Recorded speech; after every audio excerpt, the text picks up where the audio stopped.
আমি বেশিরভাগ সময় বাইরের ভিডিও শেয়ার করেছি, মানে বাইরে কোথায় যাচ্ছি ঘুরতে সেইগুলো।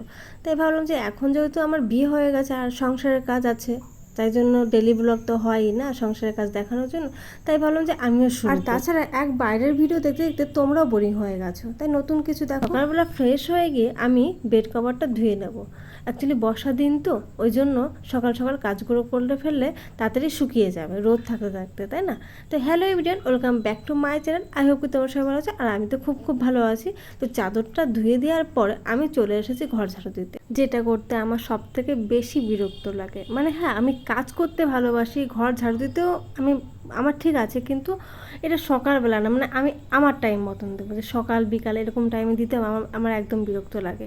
তারপরে ঝাড়ু দেওয়ার পরে আমি চলে এসেছি সবজি দেখতে, মানে কী রান্না করবো সেটা তো আমি জানি, মানে কী দিয়ে কীভাবে রান্না করব।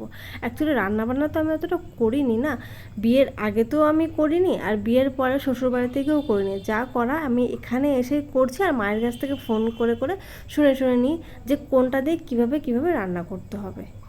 এইভাবেই চলছে। তারপরে দেখো এখানে আমি সবজিগুলো দেখছি যে কি কি সবজি আর কি এনেছে আমার হাজব্যান্ড বাজার থেকে। তাই এই যে হচ্ছে ভুট্টাটা পরে খাবো, একবার তো আর ব্যাগ ভর্তি করে বাজার করে আনবে না, কারণ কিছু কিছু ঘরে সবজি থেকে যায়, ওই জন্যই অল্প কটা সবজি। তারপরে আমি খেয়ে নিলাম আমমুড়ি খাওয়ার পর আমি চলে গেছি রান্নাঘরে, মানে একদম রান্না করতে। এখানে আমি কুমড়ো ঘন্ট করবো মাছের মাথা দিয়ে, আর এখানটা খেতে আমার খুব ভালো লাগে।